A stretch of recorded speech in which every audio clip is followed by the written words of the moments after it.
नमस्कार साथियों को, मैं रवि बघेल आपके अपने YouTube channel Ravi Baghel for competition हार्दिक स्वागत करता हूँ।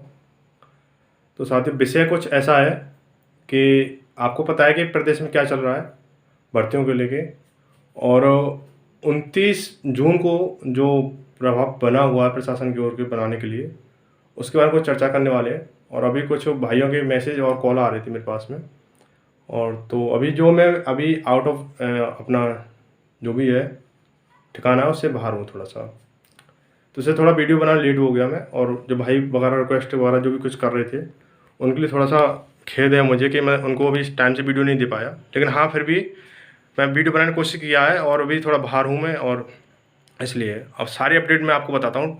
होना क्या है कि आपको 29 जून को ना आपको चारबाग स्टेशन पर पहुँचना है आपको, और वहाँ से आपको इंजन पार्क एक जगह है स्टेशन के एरिया में ही, वहाँ पे आपको इकट्ठा होना है, ठीक है।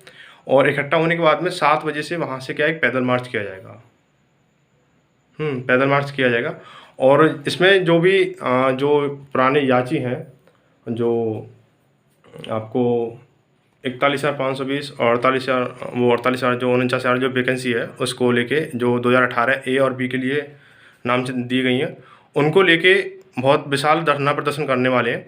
और बात यह है कि जो खाली सीटों को लेके जो मसला चल रहा है वो बहुत सारी बातें हैं इसमें, तो आप पॉइंट टू पॉइंट करेंगे। और देखो, पहली चीज़ ये है कि खाली सीटें जो भरी जाएँ, है ना, खाली सीटें भरी जाएँ। और इसके बाद में जो 49,000 वाली जो वैकेंसी है उस पर सही निर्णय से काम नहीं हो रहा है। जो प्रक्रिया जो बनाई गई थी वो उसके द्वारा काम नहीं हो रहा है।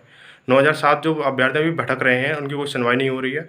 और जो भी फैसला आना था पुराने अभ्यर्थियों को, वो भी क्या आप समझते हो, सबको पता है कि क्या हुआ उसका, मतलब किस तरह से बच्चों के जो भविष्य के साथ में खिलवाड़ हो रहा है, वो काफ़ी कह सकते हैं बहुत बड़ा मतलब गड़बड़ मामला है ये।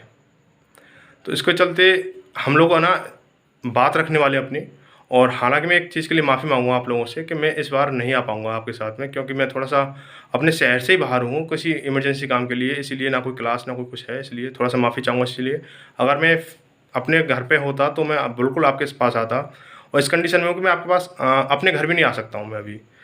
तो इसके लिए आपको वहाँ पे कुछ चीज़ों का ध्यान रखना है। और मेन चीज़ मैं उन लोगों को कहना चाहूँगा जो मेन याची रहे हैं, उन्हें सब चीज़ पता है क्या चीज़ कैसे होती है। तो आप पहले चीज़ ये करें कि जो आपके साथ जो ग्रुप के साथ जो बच्चे जुड़े हुए हैं उनको थोड़ा डील अच्छे से करें, क्योंकि कोरोना का माहौल है। और थोड़ा सा मास्क सैनिटाइजर वगैरह सभी साथी, मैं ये सभी लोगों से कहूँगा जो मास्क और सैनिटाइजर सभी अपने साथ लेके जाएं, क्योंकि कोई भी तरह से किसी भी तरह से कोई प्रशासन ना आपके ऊपर उंगली ना उठा सके। और कोई भी उपद्रव नहीं होना चाहिए वहाँ पे, कि आप जिस तरह से शांतिपूर्वक जाएँ, शांतिपूर्वक से वहाँ पर रहें, सिर्फ अपनी बात रखें, जो आपके मेन लीडर हैं वो अपनी बात रखें। और जो लीगल टीम के जो लोग हैं वो भी इनको सपोर्ट करें। और मैं तो ये कहूँगा जो 9,007 जो अभ्यर्थी हैं सभी एक दूसरे को सपोर्ट करें, क्योंकि ये लड़ाई आपकी खुद की है। ऐसा नहीं है कि मतलब कोई स्पेशल अपने लिए मतलब जा रहा है कि मतलब हो जाएगा तो उसका ही काम होगा, ऐसा नहीं। सबको सबको साथ चलना है, ठीक है, सबका काम होना चाहिए। और वहाँ से आपको 7 बजे वहाँ पे वहाँ पे इंजन पार्क है, वहाँ पे इकट्ठा होना है। और 7 बजे के बाद में आपको वहाँ से पैदल मार्च करना है इको गार्डन के लिए। जब आप पैदल जाओगे तो एक चीज़ का विशेष ध्यान रखें, एक पंक्ति के रूप में जाएं। पंक्ति के रूप में जाने का मतलब यह है कि एक 2 या 3 लाइन जितने बच्चे इकट्ठे हो रहे हैं वहाँ पे 2 या 3 लाइन की व्यवस्था कर लें। जैसे आपको जो ट्रैफिक हो उससे भी मतलब कोई प्रभाव ना पड़े उस पर। सिर्फ हमें बस ये दिखाना है कि वहाँ की जनता को और वहाँ के प्रशासन को कि हम बिल्कुल सभ्य तरीके से अपनी बात को रखना चाहते हैं, हम कोई उपद्रव नहीं चाहते हैं किसी भी तरह का। और ऐसा कुछ ना हो कि हम अपनी बात रखने से पहले हमें वहाँ पे मतलब ऐसा कुछ प्रशासन कदम उठा ले कि आप जो मतलब वहाँ से भटक जाओ। हमारा मेन उद्देश्य क्या है, हमें अपनी बात जो प्रशासन को रखनी है। और उसके चलते आप थोड़ा लाइन से और थोड़ा मतलब थोड़ा दूरी बना के इस तरह से रखें, क्योंकि उस समय हमारे माननीय राष्ट्रपति जी भी क्या लखनऊ में आने वाले हैं। तो इस वजह से थोड़ा सा ट्रैफिक पर कोई प्रभाव नहीं पड़ना चाहिए, और जिससे कि मतलब सरकार ये सोचे कि आप मतलब हमारे लिए मतलब नुकसान साबित हो रहे हो, ठीक है, कोई गलत काम कर रहे हो, ऐसा कुछ नहीं होना चाहिए। और वहाँ से पैदल मार्च करते हुए फिर वहाँ पे आप इको गार्डन पहुँचोगे। वहाँ पे आप रोड के बताया गया है लोगों के द्वारा कि जो मेन जो इनके डील कर रहे हैं, तो वो वहाँ पे क्या है, धरना रखेंगे। और उसके बाद में फिर थोड़ी सी टाइम के लिए हो सका संभव हो सका तो विधानसभा भी जाएंगे, है ना। और मुख्यमंत्री आवास नहीं जा सकते हैं, क्योंकि वहाँ पे राष्ट्रपति का आगमन रहेगा, तो इस वजह से नहीं जा पाएंगे वहाँ पे। और सबसे मेन चीज़ कारण ये है कि हमें अपनी बात रखनी है। बात रखने के दो कारण होते हैं, या तो आप सीधे सिंपल तरीके से बात रख दो अपनी, और या फिर आप एक उपद्रव रूपी या मतलब ऊधम टाइप से बात रख दो। हो सकता है आपको प्रशासन आपको धमकाए, तो आपको बस उनसे बहसबाजी नहीं करनी है, जैसे पुलिस वाले हैं या कोई भी है, उनसे बस जो मैं ये बात मेन लीडर से कहूँगा स्पेशली, और बाकी सभी लोगों से कह रहा हूँ, कोई भी आपका प्रशासन का आदमी और या फिर कोई पुलिस वाला या कोई मतलब कोई पुलिस अधिकारी आपसे कोई कुछ कहता है, कोई यहाँ से जाओ ये है वो है, तो उनसे बहस नहीं करनी है। पहली चीज़, बहस करोगे वहाँ पे क्या आपको मामला बिगड़ जाएगा। कुछ लोग भाई गर्म दल वाले हो, कुछ नरम दल वाले हो, इस चीज़ को ध्यान रखें कि वहाँ पे आपको बहस नहीं करनी है। बहस करोगे तो आपका घाटा है इसमें, ठीक है।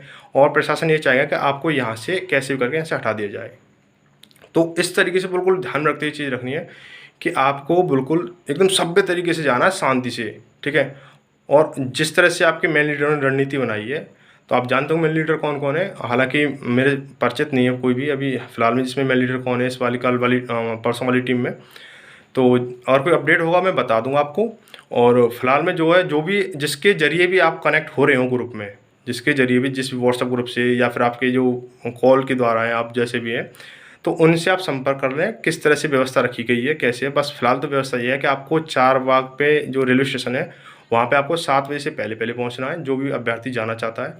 और मैं तो ये कहूँगा ज़्यादा से ज़्यादा जाएँ, क्योंकि जितना आपका बड़ा संगठन होगा, जितना आपका बड़ा ग्रुप होगा, बात उतनी ही दमदार होगी आपकी, हैं। और आप अपने लीडरों के हिसाब से अपनी लाइन पंक्ति जो भी आप अपनी डील कर लें आराम से, खुद समझदार हो, क्योंकि आप प्रशासन आपके ऊपर एक्शन लेने में थोड़ी जरा सी भी चूक नहीं करेगा, क्योंकि उस समय उस दिन राष्ट्रपति का आगमन भी है, राष्ट्रपति जी का। और थोड़ा सा समझ सकते हो व्यवस्था बहुत सारी उनकी सतर्क रहेंगी, ठीक है। तो आपको डाइवर्ट करना चाहेंगे वो, तो आपको डाइवर्ट नहीं होना है। और बिल्कुल किसी से भी कोई बदतमीजी नहीं करनी है, किसी से भी, चाहे आपका कोई पुलिस अधिकारी हो या कोई कांस्टेबल क्यों ना हो या कोई होमगार्ड की क्यों ना हो, कि मतलब बदतमीजी किसी से नहीं करनी है। जैसे आम नागरिक, जैसे टेम्पो चालक, रिक्शा चालक हैं या कोई बस वाले हैं, वहाँ पे कोई भी उपद्रव नहीं होना चाहिए कैसे भी किसी, क्योंकि इस कंडीशन में देखा कि जो आप ना ये एक आंदोलन कर रहे हो, ये धरना प्रदर्शन है, विशाल धरना प्रदर्शन है ये, लेकिन एक तरह से आंदोलन है। हमें अपनी आवाज़ उठानी है, हमें अपना हक चाहिए। तो इसके लेके आपको क्या करना, किसी भी तरीके से मतलब कोई उपद्रव नहीं होना चाहिए, क्योंकि जहाँ आपने उपद्रव किया आपका जो केस है वो बहुत आपके ऊपर ही उल्टा पड़ जाएगा। समझ रहे हैं इस चीज़ को?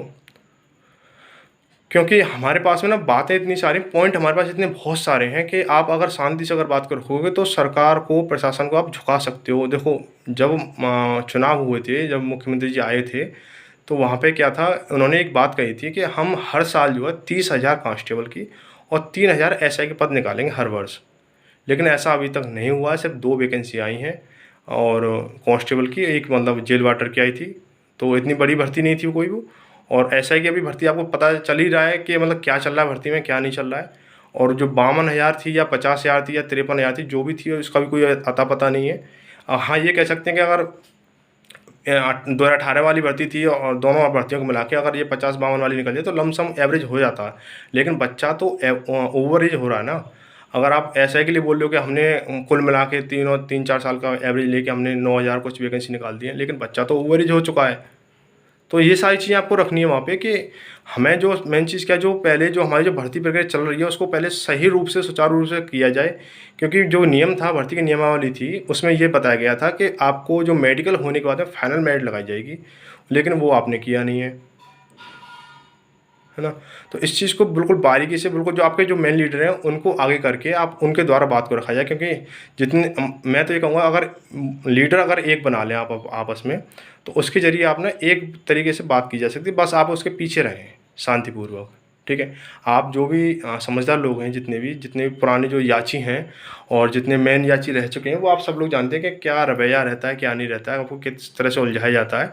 तो उस तरीके से आप जितने पुराने लोग हैं वो सब खुद समझदार हैं, वो आप डील करें। मेरे ये आपसे विनम्र अनुरोध है और निवेदन है कि आप ना उनसे जो आप अपने के ज़रिए जो लोग बुला रहे हो उनको खुद डील करें, और मेन में मतलब लास्ट में जाके एक मेन लीडर बन जाए, ताकि वो सब जो मेन चीज़ जो बात करे ना, जो किसी भी अधिकारी से या कोई भी मतलब आता है, तो उससे मतलब खुद वो एक व्यक्ति बात करे, क्योंकि अगर 4-5 व्यक्ति भी होंगे ना, तो वही क्या है, कोई कुछ कहेगा, कोई कुछ कहेगा, तो वहाँ पे क्या गड़बड़ होगा, क्योंकि अगर 4-5 लोग बात करेंगे तो कोई मतलब बातें क्या उलझन में आप फँस जाएँगी। क्योंकि एक कुछ कहेगा, एक कुछ कहेगा, वहीं पे क्या है प्रशासन आपको दबा देगा, क्योंकि ये कुछ कह रहा है, ये कुछ कह रहा है। तो आप क्या करें, सबसे पहले वहाँ पहुँच के, और या फिर कल का टाइम है कि आप फ़ोन के ज़रिए जैसे भी है, तो आप एक मेन लीडर को बना लें कि जो भी जो मेन याची हैं वो उनके अंडर में तो जो लोग जा रहे हैं, और उसके बाद में आप एक मेन याची मेन मतलब मेन एक लीडर बना लें, और वो अपने पॉइंट नोट कर ले कि हमें इन पॉइंटों पर बात करनी है प्रशासन से।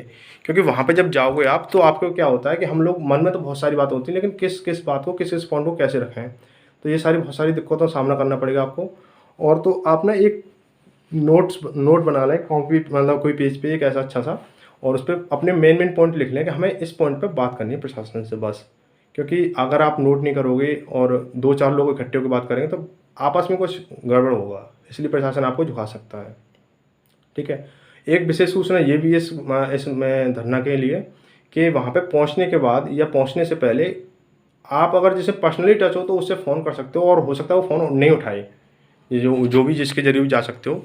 तो वहाँ पे क्या बताया गया है कि अगर जो भी कोई अपडेट होगी, तो वो आपको व्हाट्सएप ग्रुप के द्वारा या जैसे भी वो खबर कर दी जाएगी। लेकिन जो प्लान ये है कि आपको यहाँ पे इंजन पार्क पे पहुँचना है 7 बजे से पहले-पहले, और वहाँ से आप इको गार्डन के लिए वहाँ पे मतलब पैदल मार्च करोगे। ठीक है, ये विशेष सूचना थी। और आप ये ना सोचें कि आपके जो भी जिसके ज़रिए भी आप वहाँ जा रहे हो, तो अब वो आपका फ़ोन नहीं उठा रहा है, वो आया या नहीं आया, तो इस चीज़ की टेंशन ना लें। आप जिसके ज़रिए भी जा रहे हो, वो सब लोग वहाँ पहुँचेंगे, और अधिक से अधिक मात्रा में जाना है आपको, जितने भी लोग हैं, ठीक है? और फ़िलहाल तो यही बात थी, और जो भी कुछ अपडेट होगा, खबर होगी, मैं आपको बताता रहूँगा। भले ही मैं बाहर हूँ, दिन में यहाँ का भी जैसे होगा मैं आपको अपडेट कर दूँगा, जैसे अभी रिकॉर्डिंग करके मैं बता रहा हूँ आपको। तो ठीक है? और कोई भी अगर कुछ डाउट है या कोई भी है, आप मतलब कमेंट करके, या कोई अगर आप अपना कोई पॉइंट अगर बताना चाहते हो या मतलब रखना चाहते हो, तो इस वीडियो में कमेंट कर सकते हो कि हाँ भाई, इसमें मतलब हम अपना ये पॉइंट जोड़ना चाहते हैं। तो ठीक है। और मसला तो बस फ़िलहाल यही है कि मतलब जो खाली सीटें थी उनको भरा जाए, और जो नियमावली थी कि मेडिकल से पहले और बाद वाला सिस्टम ये सही किया जाए। और बाकी सारी चीज़ें आप जानते हो कि क्या करना है, क्या नहीं करना, क्योंकि 9007 अभ्यर्थियों के साथ क्या खिलवाड़ हो रहा है, बस वो खिलवाड़ बंद हो जाए। कि मतलब जो 9007 अभ्यर्थी जो वाक़ई में योग्य हैं, जिन्होंने मेहनत की है, उनको वर्दी से वंचित हो रहे हैं, उनको वर्दी मिलनी चाहिए।